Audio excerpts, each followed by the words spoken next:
Hi everyone, I'm Alina, and today I need to share the most satisfying revenge story from my own wedding day.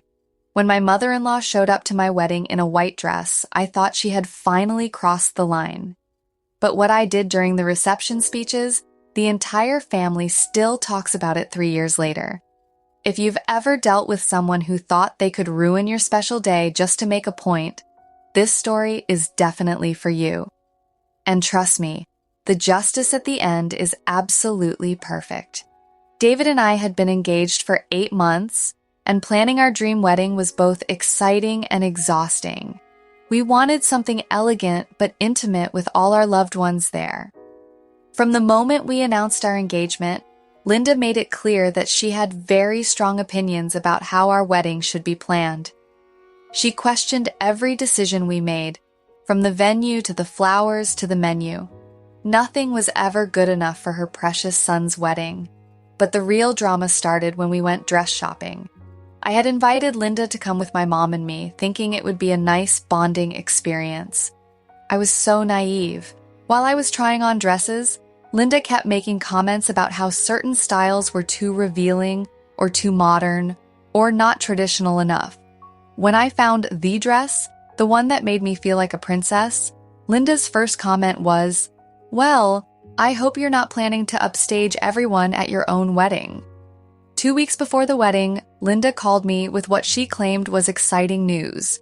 She had found her mother of the groom dress and wanted to describe it to me. "Alina, I found the most beautiful dress," she said.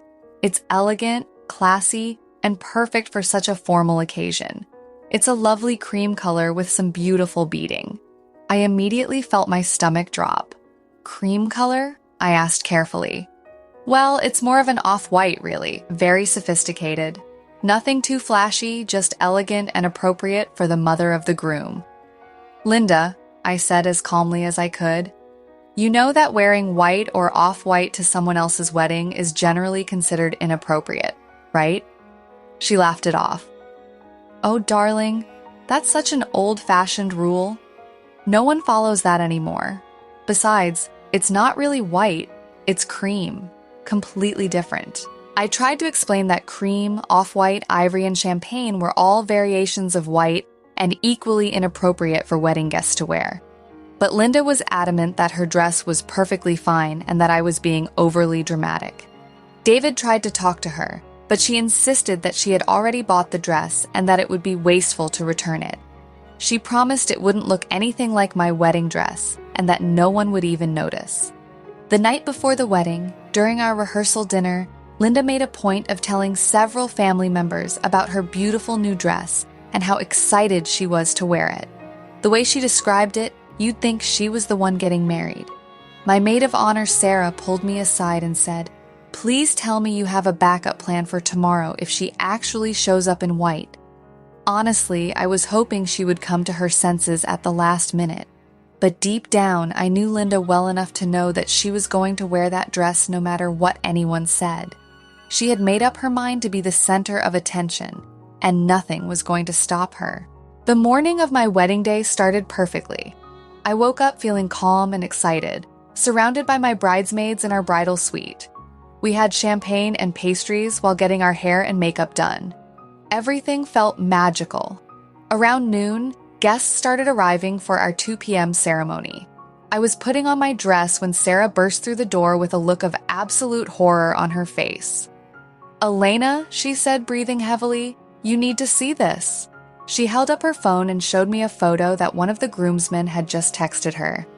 There was Linda getting out of her car in front of the church, wearing what could only be described as a wedding dress. It wasn't cream, it wasn't off-white, it was pure, brilliant white with intricate beading and a flowing train. She looked like she was going to her own wedding. The dress was so obviously inappropriate that other guests were already staring and whispering. In the photo, you could see people's shocked faces in the background. My mother saw the photo and immediately went pale. "This is unbelievable," she said. How could she think this was acceptable? My heart was racing. But something strange happened.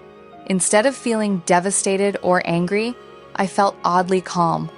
Linda had just made the biggest mistake of her life, and she didn't even know it yet. Sarah asked if I wanted her to go talk to Linda, maybe suggest she go home and change, but I had a better idea. No, I said with a smile that probably looked a little scary. Let her wear it. Let everyone see exactly who she really is. But make sure the photographer gets pictures of both of us together. I want documentation. The ceremony proceeded as planned, but there was definitely tension in the air. I could see guests whispering and shooting glances between Linda and me. The contrast was shocking.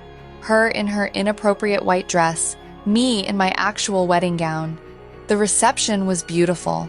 David and I were having an amazing time, dancing and celebrating with our family and friends. But I could see that Linda was loving all the attention her dress was getting, even though it was clearly negative attention. During dinner, several family members came up to me to apologize for Linda's behavior and to assure me that they thought what she did was completely inappropriate. Then came time for the speeches. We had planned for my father to speak first, then David's father, then our best man and maid of honor. It was all going beautifully until Linda stood up. "I'd like to say a few words too," she announced loudly, not waiting to be invited to speak. She took the microphone and started talking about how proud she was of David and how she had always dreamed of this day. But then she said something that made my blood boil. "I'm so happy that David found someone who understands that family comes first. And I know that Elena will always remember that a mother's love for her son is the most important relationship in his life." The room went uncomfortably quiet. She was essentially saying that I would always be second to her in David's life, at my own wedding reception. When she finished her inappropriate speech and sat down, there was awkward, sparse applause. That's when I stood up. "Thank you, Linda," I said sweetly. "Actually, I'd like to add something to what you just said." I took the microphone and I could see David's face go pale. He had no idea what I was about to do, but he knew me well enough to know that Linda had just made a huge mistake. "I want to thank everyone for being here to celebrate this special day with David and me," I began, my voice calm and clear. "And Linda, thank you for that heartfelt speech about family being the most important thing." I paused and looked directly at her. Since we're talking about family and what's important, I think this is the perfect time to share something with everyone. The room was completely silent. You could have heard a pin drop. As you can all see, Linda chose to wear white to my wedding today. Now, I know some of you might think this was just a fashion mistake, but I want to tell you about the conversation we had 2 weeks ago. I went on to describe in detail how I had specifically explained to Linda that wearing white to someone else's wedding was inappropriate, and how she had dismissed my concerns and insisted on wearing the dress anyway. But that's not all, I continued. Linda has also spent the last 8 months trying to control every aspect of our wedding planning. She questioned our venue choice, criticized our menu, and even suggested that we should postpone the wedding. And just now, in her speech, Linda felt it was appropriate to tell all of you that I need to remember that her relationship with David is more important than mine. At my own wedding, the room was getting restless. People were starting to murmur and look uncomfortable. "But here's what I want everyone to know," I said, my voice getting stronger. "David chose me. He chose to build a life with me. And anyone who can't respect that choice, anyone who would try to upstage a bride at her own wedding, doesn't deserve a place in our new family." Linda's face had gone completely red. She looked like she wanted to disappear. "So, Linda," I said, looking directly at her, "I hope your dress was worth it. Because this is the last family event you'll ever attend where you think you can disrespect me." The silence that followed was deafening. Then David stood up. "Mom, Elena is absolutely right. What you did today was unacceptable, and your behavior over the past 8 months has been completely inappropriate." That seemed to break the spell. David's father stood up next and said, "Linda, I think you owe Elena an apology, and then you should probably leave." But Linda wasn't going to go down without a fight.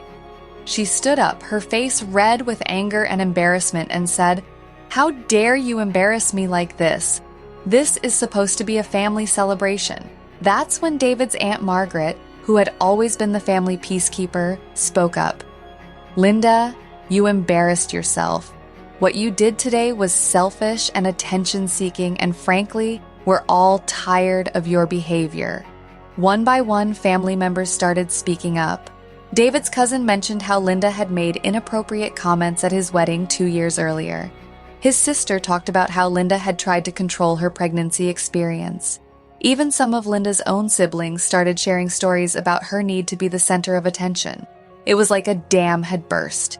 Years of suppressed frustration with Linda's behavior all came pouring out at once. Linda looked around the room, realizing that she had lost the support of her entire family. She grabbed her purse and stormed out, but not before shouting, "You'll all regret this when you realize what you've done." The door slammed behind her, and the room was quiet again for a moment. Then my father started clapping, and soon the entire reception was applauding. David came over and hugged me. "I'm so proud of you," he whispered. "I should have stood up to her years ago." The rest of our wedding reception was absolutely perfect. Without Linda's negative energy, everyone relaxed and had an amazing time. Our wedding photographer later told us that he had never seen such drama at a wedding, but that he was glad he had captured everything, including Linda's white dress and her humiliated exit.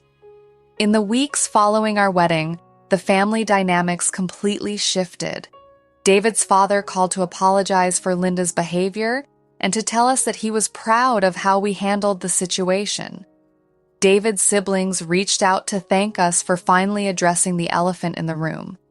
They admitted that they had all been walking on eggshells around Linda for years, trying to avoid her dramatic outbursts. Linda doubled down on her victim narrative. She told anyone who would listen that we had humiliated her at our wedding and that the family had turned against her unfairly. But by this point, everyone had heard the real story and seen the photos. 3 months after our wedding, Linda sent a lengthy email to the entire family explaining why she was cutting contact with all of us. She claimed that we were all toxic and that she deserved better treatment. Most family members were actually relieved. David and I have been married for 3 years now, and our relationship is stronger than ever. Without Linda's constant interference, David was able to establish healthy boundaries and prioritize our marriage. We still see his father and siblings regularly, and family gatherings are actually enjoyable now without the constant drama and tension that Linda always brought. Looking back, I'm actually grateful that Linda wore white to my wedding. It gave me the perfect opportunity to address her behavior publicly and get the support of the entire family. If she had worn an appropriate dress, I might never have had the chance to set those boundaries so definitively. The white dress was just the final straw, but it represented years of boundary-crossing, attention-seeking behavior that needed to be addressed. My wedding day gave me the platform and the motivation to finally say what needed to be said. The most important lesson is that your wedding day is about you and your spouse, not about managing other people's feelings or avoiding confrontation. If someone is determined to make your special day about them, sometimes the best response is to let them show everyone exactly who they are. So that's my story.